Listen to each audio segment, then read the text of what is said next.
Welcome to Esoterica, the podcast, where we discuss the obscure, offbeat, and unusual. I'm Chris Schultz. And I'm Aaron Christian. Today's episode is brought to us by Esoterica, the podcast, where we discuss the obscure, offbeat, and unusual with your hosts, Chris Schultz And Aaron Christian. So we're going back to our roots today. 1 year ago. It wasn't a year ago today. When you are listening to this. When our dear listeners are listening to this, it will have been 365 days. One trip around the sun since Aaron and I drove down Route 58 to the Miles Standish Forest and decided to record Expository Musings, our first episode. We're back. And like Virginia Slims, we've come a long way, baby. Yeah, it's funny to see where we've come since we started talking about a podcast about topical ointment that is used for skin cancers. And we started off with, I don't want to say that we had a definite idea. It was a little bit nebulous, but we had a direction and we've morphed into something else. But this is where it all started. Right, and this you were over a little bit more to the left, and I was a little bit more to the left as well. Yeah. Now we've shifted over to the right. Ironic, don't you think? Ironic. So save himself. Oh man. Oh dear. This is what we used to do. Yeah. So just for some context here, we decided to make some bar pizzas for dinner, and we had a lot of dough left over, but we didn't have our ingredients. Mm-hmm. So we just made a pizza that had too much dough, and we used condensed tomato soup for the sauce, and we put some mozzarella on it, and then covered it with slices of American cheese pizza. Cheese pizza. Oh, American cheese. American cheese pizza. We cover.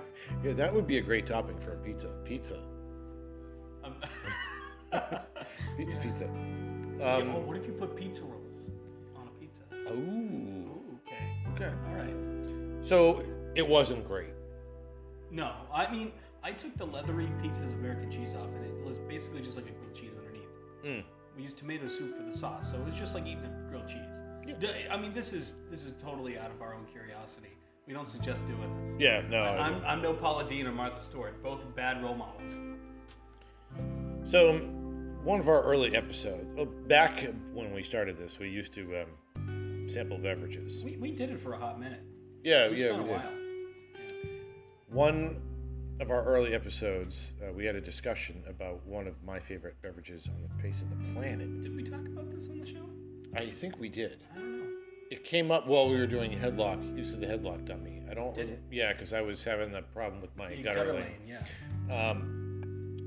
We might not have discussed it on tape, but we did discuss it.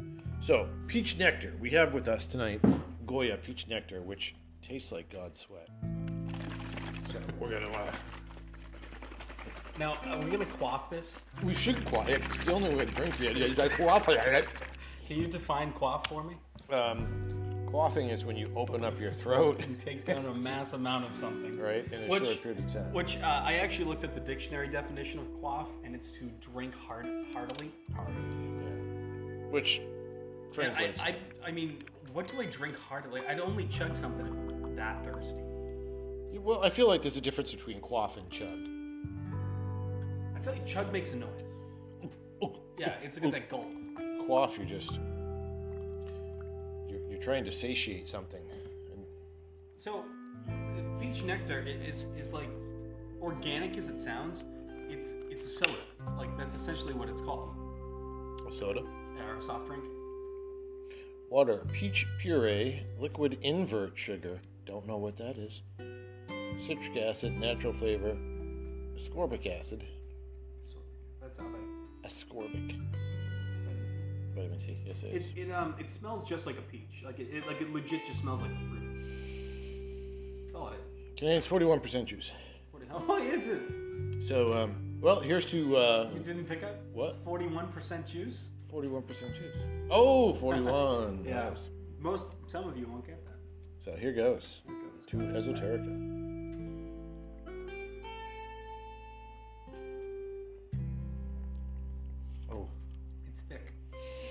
can feel the tissue in my throat healing. Any little cracks or anything, it's just filling in. The cells are knitting themselves back together again. It's interesting because it's great, but I also hate it. It's like the aftertaste. I don't think I like. Yeah, it's thick. It's so good. It's difficult to drink. I love it. It's good. Melocotón Durazno. So I think we should talk for a second. What has changed in the past year since we started the show? Well, there was this little bug that went around the world. Took out a few people. The first month and a half of our podcast was documenting that happening as the world went. You know, us getting a little upset about people on Facebook too, becoming a whole thing. And for the record, so it's been a year since COVID started. We are not at the assless chap stage yet, but that meme has been going around. And I'd like to say we have it documented that I was expressing my concern about that back in March, almost a year ago. You know, but we've done a lot since then. We've interviewed like a number of celebrities that we just didn't bother to count in preparation for this episode. I think it was 16. 16? It was over 12. Somewhere between 12 and 16. That's a weird number. We've talked to a number of bands. Oh, were we not? I was considering band celebrities. Oh, yeah, well, I mean, some of them are We've done interviews, though. Like, that's a big thing. Yeah, you know? we did. We started this show thinking we were just going to listen to, like, old shitty records. And next thing you know, we're interviewing, like, semi-popular bands. We've gotten advanced copies of albums from publicists. Yeah, advanced copies of books. We haven't got them, but we've been offered them. Yeah, we have been offered them. So it's pretty cool. I think we built a little empire. We did. Not as big as Walter White's, but we're the ones who knock here at Esoterica. We got a cool logo. This is the way. So I think we've done a lot. I think we deserve to celebrate this birthday. And hopefully there's a second and a third, maybe a fourth, or if I'm alive for a fifth. Yeah. Yeah, as long as there's music to talk about. And at least more than... I think right now, my measure of success is there's more people listening to the show than I know. That's true. So, that's cool. Yeah, I don't know you, so give us a shout. Like, we'd love to hear from you. Yeah, let us know you, and then we'll be encouraged to grow our audience more, because then seriously. we say we know everybody. If you're listening to it, like, drop us a line on Instagram or our website or anything. Like, we're more than happy to chit-chat about anything. I do notice, and I know we've talked about this, like, every time an episode goes up, it goes out at midnight, and at 6 o'clock in the morning, we've had like 6 or 7 listens. What Chris does know is I listened to the episode 5 times. Getting that count up. No, but this is true. Like, it's really interesting. We've come along. We've had microphones finally, except for right now. Yeah, we're intentionally doing it this way. We're going to jump back shortly, but we wanted to get we're feeling nostalgic for where we were a year ago. This is where we are. Come a long way. Yeah.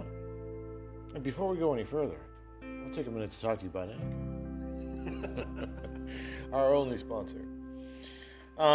Okay, do we want to jump onto our mics and headphones and prepare to dive into the terror that we have planned for people today? Sure. We'll tell you more about it with better audio. Alrighty.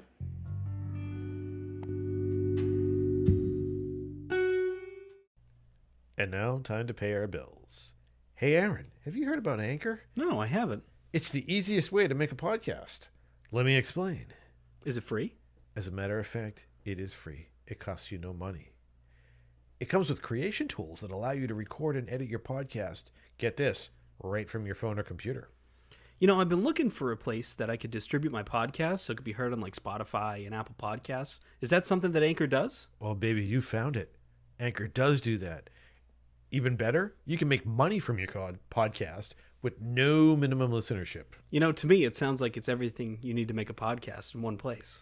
It is indeed. If you're listening and you've ever wanted to make a podcast, you should download the free Anchor app or go to anchor.fm and get started. I'll get right on that. We did. Esotericathepodcast.com. So a year ago, when we recorded our first episode down here in the Silver Beaver Lodge at beautiful Camp Squanto, we also recorded our second episode, which came out on the 12th. And in that, we kind of fell down a rabbit hole while Aaron was looking for a Valentine's Day present, if I recall. Yeah, I'm looking for a Valentine's Day present for my ex-girlfriend, and we weren't. She was my ex at the time. That would have been weird. That would have been weird. Like, hey, anyway, yeah, and we past. came across. Was it you or I? I think it was I. I think it was you. You just saw it and commented on it, and I zeroed in on it because that's what I do. Dog Police. Dog Police. So, for those of you who are not familiar, Dog Police is a short-lived 1980s new wave band from Memphis, Tennessee that briefly gained notoriety for the music video of their 1982 single, Dog Police.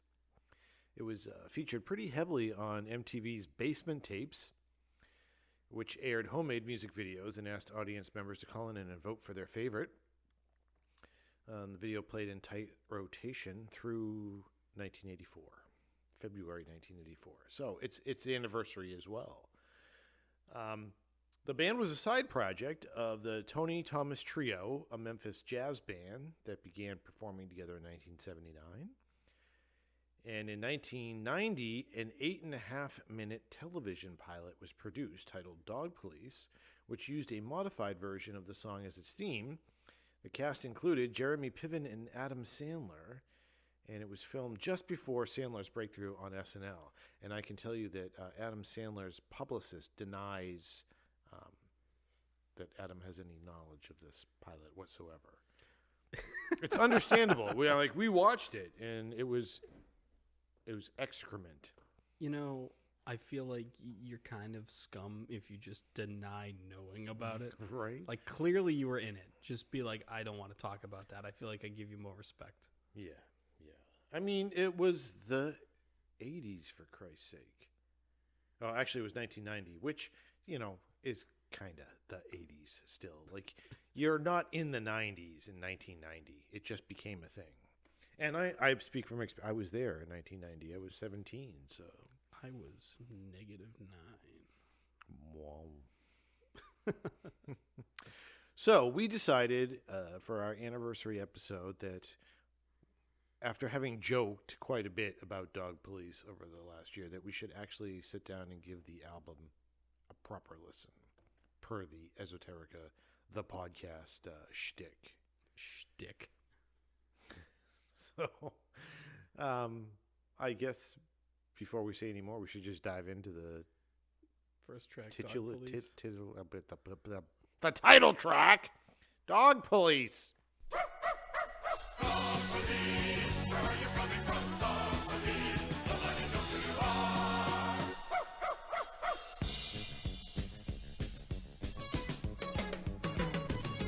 Jumped in my car last Saturday night, had a blind date, she was out of sight.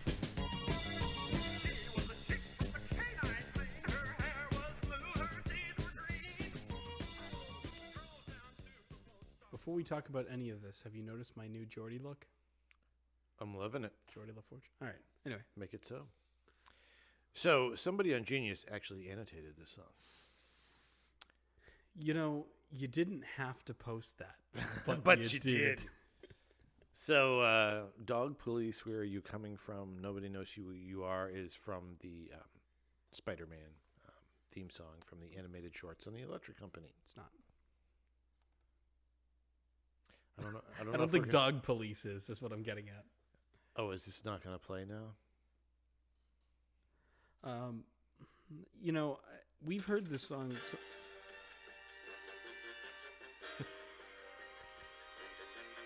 We've really gone true to form. Yes. It's just playing music on the laptop. Spider-Man, where are you coming from, Spider-Man? Nobody knows who you are. Oh, okay. All right. So, most of your kids today are familiar with Spider-Man from the MCU. I remember Spider-Man from the Electric Company when it was in animated shorts. So I have to say this. The only Spider-Man is Tobey Maguire, because that's what I grew up with. Oh, my. My. And I couldn't give two shits about the MCU, so like that I don't care if it offends you because it doesn't matter to me. But I grew up with Tobey Maguire. Okay. Well, I grew up with shit too, but I let it go. Tobey Maguire is the only Spider-Man that looks like a nerd. I appreciate it. Yeah, but both Andrew Garfield and Tom Holland seem like teenagers, where like Tobey was 40 when he was filming that Spider-Man. So? I've heard he's a real douche too, Tobey Maguire. I always confuse him with the guy that plays Eric Foreman. Topher Grace? Yeah, because Tobey Maguire, Topher Grace. I don't know why. You're Topher. I'm a Topher, Ronnie. Yeah, that's me. So Dog Police is Dog Police. We've listened to this so much on the show, like I don't think there's any need to annotate this. Well, so I was looking at the lyrics. Yeah, there is. I was looking at the lyrics, and I'm confused by the narrative here.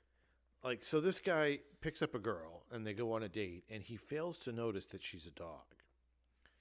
But then, as if that wasn't strange enough, the dog police show up, and they're not like the dog catcher. They're police who are dogs, and she's wanted by the dog police.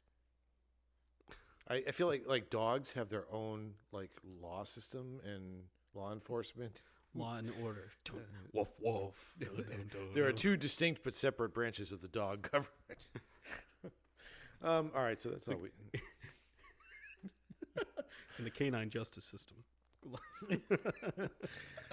Wow. So right. the next track on Dog Police is Are You Middle Class Enough? Do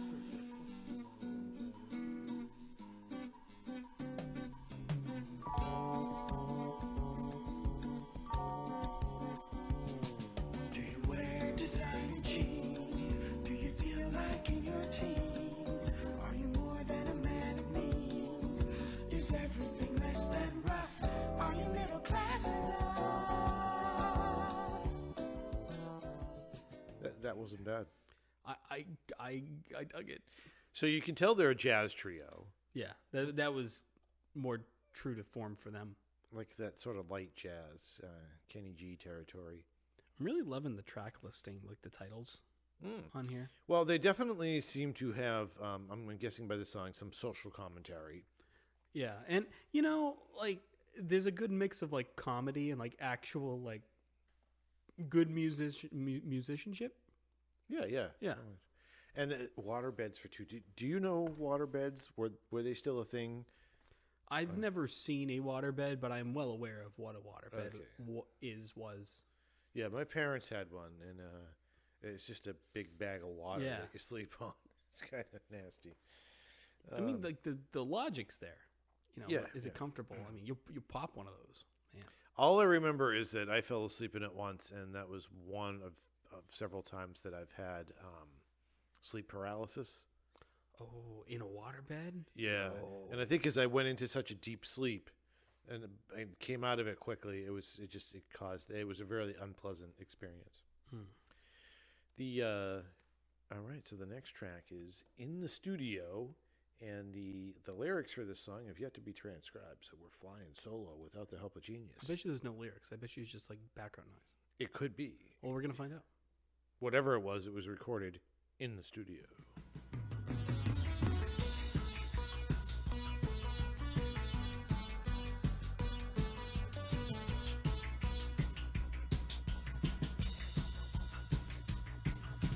We are in the studio, and we're making you a record. We are in the studio.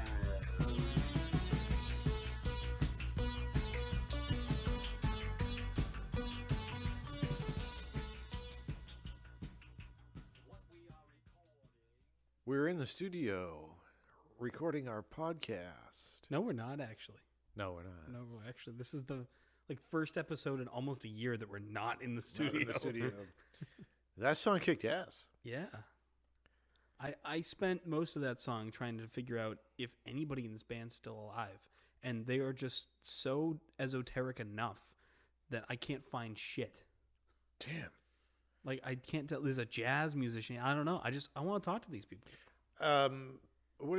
So when we looked at their wiki page, it said they were a side project of the That's what I'm Tony looking Thomas up. Trio.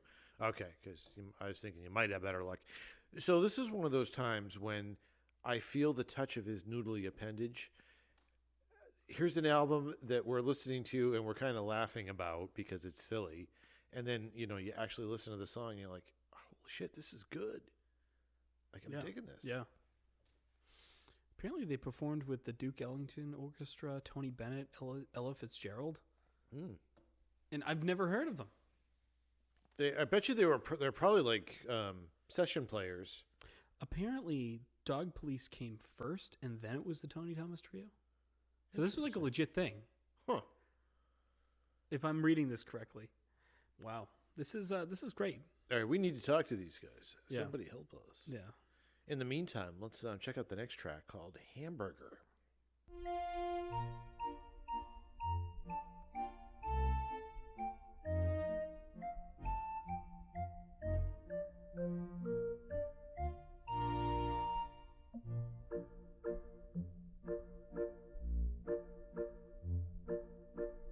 Driving along Onion Avenue,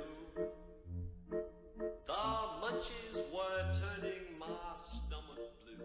Well, wow. That was awesome. I think we need to listen to this. Pa pa, pa pa, pa pa, yeah. That's a common 3/4 like counting thing, that papa, papa. And I always thought it was like a young child in England like asking his dad for something like ooh papa, ooh papa, can I have a ooh papa, can I have a cookie? Like, I don't know. Papa just makes me think of like beer gardens in Oktoberfest in Germany. Oh, I could really go for an Oktoberfest. Sam Adams Oktoberfest. Show me the way to the next whiskey bar. This is the one. Yeah, wow. It's like each song I'm enjoying more and more. Pay me today for a hamburger tomorrow. Oh, wimpy. I am uncomfortable with how much I'm actually enjoying listening to the record because I had no desire to listen to this. Yeah, like all day Aaron's been like, can we just listen to like 20 seconds? And I'm kicking myself now that I dissed it all day. So this is what happens here, and we, this is the same experience we want for our audience. That something you might have been dismissive of, and then you take a moment to listen to it, and it's awesome. All right, so the next track is called "I'm Butch."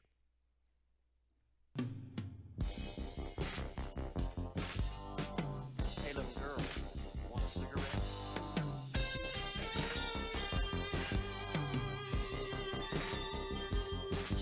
I'm Butch, She's Butch. wearing boys' clothes. How come, do you suppose? I'm tough, She's tough. with my hair cut short. I'm gonna teach judo in a girls' resort.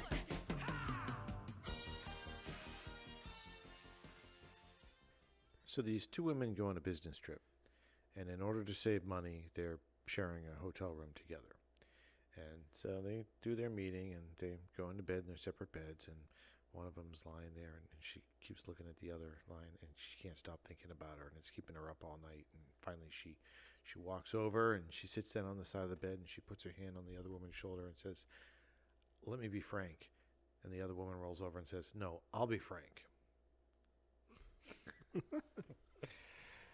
That was not what I was expecting with this song. This is I thought it was going to be a joke about like the name Butch, not what exactly it was. yeah, topical even now. Wow, for 80s, huh? Yeah, Making a song like that was probably way more acceptable 30 or 40 years ago. well, here's the thing that's interesting. So this is a band with three guys in it, right? Yeah. If they sang the same exact song and called it "She's Butch," Right. and sang about the woman, it'd be offensive. But they actually bring in a woman to sing this, and it's sung from her perspective, which makes it sort of empowering. Wow. It's totally tongue in cheek. Oh, absolutely. Yeah. Wow. It's like an onion. We keep peeling layers here, and I think I've figured out the level. Like, you think you get a vibe of an album after the first few songs, like judging a book by its cover. no, you don't with this. It just keeps getting worse. Like Dog Police in and of itself was funny, and then we got here, and I'm like, what is going on? Like I kind of want to talk to these guys in like how did this album was this album a whole concept, or like were they hanging out and came up with these ditties and then said, you know, we need some way to put them all together on an album. Because it seems to be a lot of social commentary. Yeah. Very tongue-in-cheek, satirical. I'm loving it. So let's check out the next track, which apparently nobody on Genius could be bothered to transcribe, is Positive Reinforcement.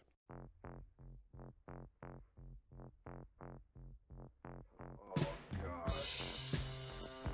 Baby, it's been 2 days now since you left me. You're all alone. And now, I'm beginning to realize that without something here, I'm nothing. I'm lost without. So Aaron mentioned off air that we got a little bit of the Residents and the Who going on here. Yeah, completely unintentionally or related. Obviously unintentional. However, with the similarity to the Residents, I was reading a little bit more about the band, and so the jazz trio, this was a novelty side project that they did, and they were inspired by Devo, which Devo and has the same DNA as the Residents. So it's Makes an sense. early New Age thing. That song had no positive reinforcement in it whatsoever, which I think was the whole point of the song. It was tongue in cheek. Oh dear. So the next track is called Happy, and I want you to think back, both Aaron and our listeners, if you recall when we interviewed Stephen Clare talking about his album The Small Hours, he talked about there's a particular style of songwriting employed in this next track that he taught us about. So Now looking at the lyrics, I get it. yeah, here we go. Happy.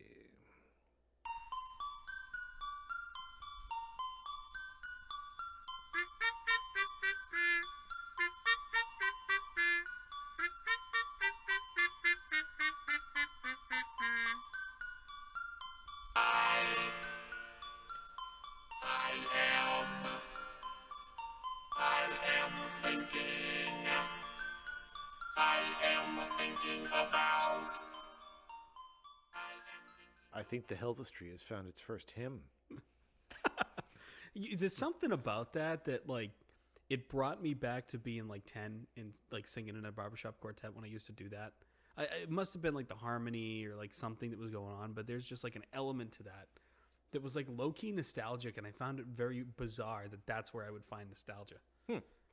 Interesting. It's such a simple sentiment. Yeah, it was kind of irritating to try and get through the whole thing. Right. But, Be happy. well, the next track is pretty straightforward. Music. I hope.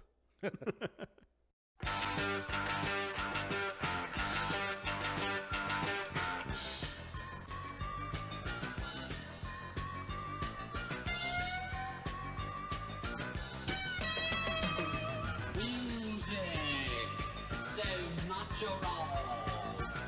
Sound waves, so oral. Put them in your ear. Stick them in your ear. So oddly enough, again, whoever's doing the Genius thing just gave up on this song. Yeah. Well, okay. This song reminded me of Whip It. Whip It Good. Devo, Devo. Yeah. which is apparently a big influence of theirs here. Apparently. Can we talk for a minute a little bit more about this pilot, this television pilot? Oh, please. So I don't think we've mentioned this already. I'm just reading through the Wikipedia entry a little bit just for like a SparkNotes thing. Mm-hmm. And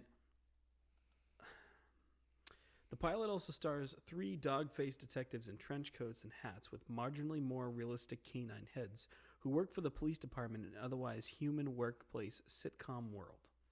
The theme song states that the dogs come from outer space with no further explanation. Just leave it at that.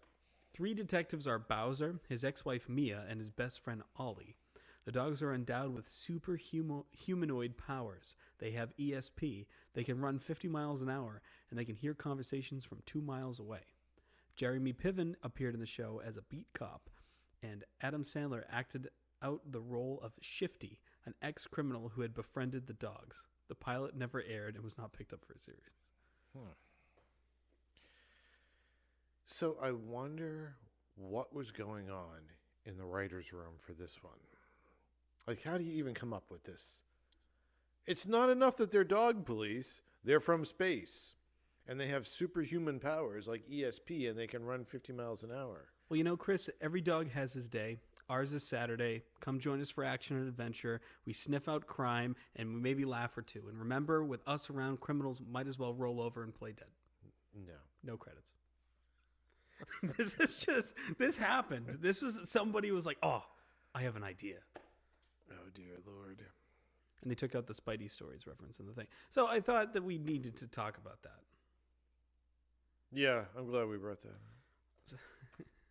Oh my God. I do give credit. I think it's a great thing to have a show or a sitcom where everything is normal except for one outrageous element, and nobody on the show acknowledges it. I know. It's just taken. These dogs are from outer space, and it's not even brought up.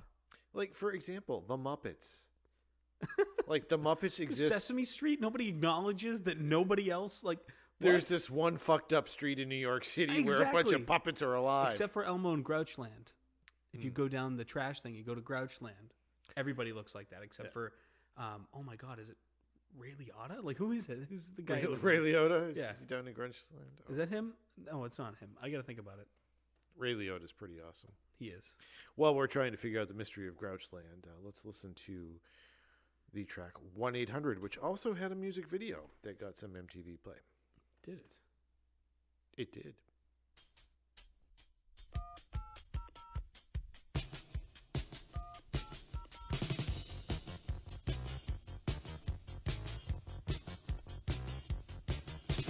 Why should I drive all over town just to get the things that I need? When the best things in life can be brought to my door with maximum efficiency and speed. I sit by my TV with my pencil and pen. I fear that within the next 5 years or so, the humor of this song will be entirely lost. Probably. Even I remember 1-800 commercials. Because I might be a millennial-ish era, maybe even Gen Z. Right? Yeah. Yeah. But there was still a thing. Yeah, yeah. I remember sitting there and, Mom, can you buy Flex Seal? Why? Because I want to put it on the bottom of a boat. And for the record, I'm dumb, and it is Manny Patinkin that was Huxley in Elmo and Grouchland, not Ray Liotta. Which Ray Liotta would have made a good Huxley for that movie. I definitely would watch that. But I don't think version. Sesame Street can afford Ray Liotta. So, I know I keep going back to this well again and again and again, and I swear to God, I swear to His noodly goodness that every single time we Just record, start a new show. Just start a new show. I honestly intend not to. Whoever transcribed the lyrics for this particular song, go fuck yourself. Okay, I think you need to give this album some leeway because there's no deeper meaning here. No, but here's the thing. No, they didn't annotate. It's just the lyrics. They got the lyrics wrong. Like, of a truck pulling up in my drive, they wrote of a truck pulling down in my drive. That's how off we are here. It's ridiculous. Well, so here's the thing. If you're going to write the lyrics for a song on Genius and you don't know them or you didn't listen to the song, just STFU and move on. Don't bother. Well, maybe, and just maybe, since we listened to the music video, maybe the recorded version was different. You're so nice. If I'm not nice, then poor people on Genius will have new assholes. Maybe this is how we go viral. Like, people on Genius are like, I hate that Chris Schultz who does nothing but crap on all of us. He's banned from He's got Genius. a loud tattoo on his right arm. Right? He's just shouting and screaming at me. Caw, caw. Oh God. So the last track on Dog Police. No, it's not. Is it? Is it? Well, I don't think it is. So here's the thing. Looking at the original 1982 album, this is the last song. And then there are 2 bonus tracks that were added for the 2010 re-release, which may be what you're looking at. There's 3 more tracks after Reproduce. Really? Well, we're going to listen to Reproduce. That may or may not be the last track that we listen to. So we're going to make a decision. Yeah. So here's Reproduce.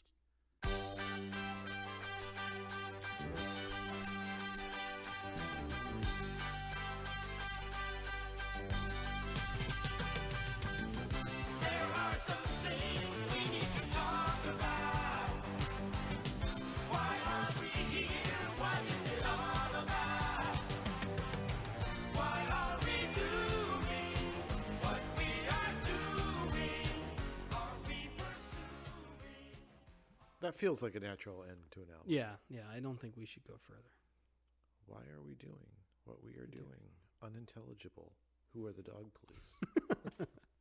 Like There's a thing on Family Guy where somebody's watching like Kelly and Michael Strahan on at the gym, and they have the subtitles on, and Kelly says something dumb, and then it just goes over to Michael, and the closed caption goes unintelligible. I'm like, that's what he sounds like. And with somebody who is transcribing lyrics on Genius, I can live with unintelligible, because at least you're being honest. Like, Yeah. I can't make out what they're saying. Yeah, don't try. Just be like, I have no idea. Yeah. Okay. So who are the Dog Police? Who are the Dog Police? Well, I think we determined that it's I closed the page. The Tom something trio. Tony Thomas Trio. Tony Thomas Trio. So we did manage to track down Stu? No, Sam. Sorry, Sam Shoop, the bassist. So we're going to try reaching out to him and see. Maybe we'll have like a one-on-one or something. Yeah, That'd be nice. That would be cool. So, I guess let's get ready to end the episode. Alrighty.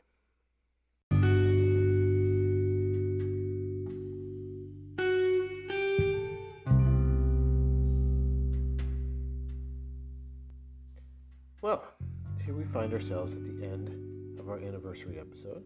Yes. This is fun. Chris, happy birthday also. Oh, yeah, I'm going to be 48. Tomorrow. Wow. Well, this was cool. This is, it's been a weird year of our life, but it's also been exciting. Yeah, it has been. And oftentimes I don't know that we'll, for a while there we were talking about the return to normal, and I don't know what normal is anymore. I don't remember what it's like to go places and not have to wear a mask, or not be near people, or not being able to hug family and crap. Yeah. And I know that I've said from the get-go that we're not going to go back to the old normal, and I don't like the term new normal, but think there will be fundamental changes. But I don't even remember what living like a normal person is anymore. I would argue that there's going to be a return to as much normalcy as we can get to fairly soon, because people are so eager to get there. Yeah. You go your whole life living life one way, and then all of a sudden everything changes, and it's kind of hard to wrap your head around. I will say, I think that one of the things that we need to hold on to is there has been some fundamental shifts, especially with using technology to communicate with people and to stay in touch. And I think we need to hold on to that. We need to not let that. I think we'll all be happy when everything is not on Zoom, but what we've been able to do, we need to. I will kiss every one of my best friends on the lips when I get to see them in person again. Oh, well, I'm glad that we've been hanging out during the pandemic. So that's the year in review. We'll return to our normal sound on Wednesday. Do we want to let people know what's coming up on Wednesday? Well, we already did last week, but we did. Yeah, we're going to be listening to Royal Blood. That's right. So stay tuned for that. That'll be fun. and we're still figuring out our Freeform Friday stuff, so just stay tuned. That's new, so we haven't committed to a schedule. That's right. Other than Fridays. Yes, it will take place So on a it Friday. will take place on a Friday. So stay tuned for that, and look out for our new one-on-ones. Right on. Buy a T-shirt for our birthday. And don't forget to check us out on esotericthepodcast.com. Please stop by our YouTube channel, like, subscribe.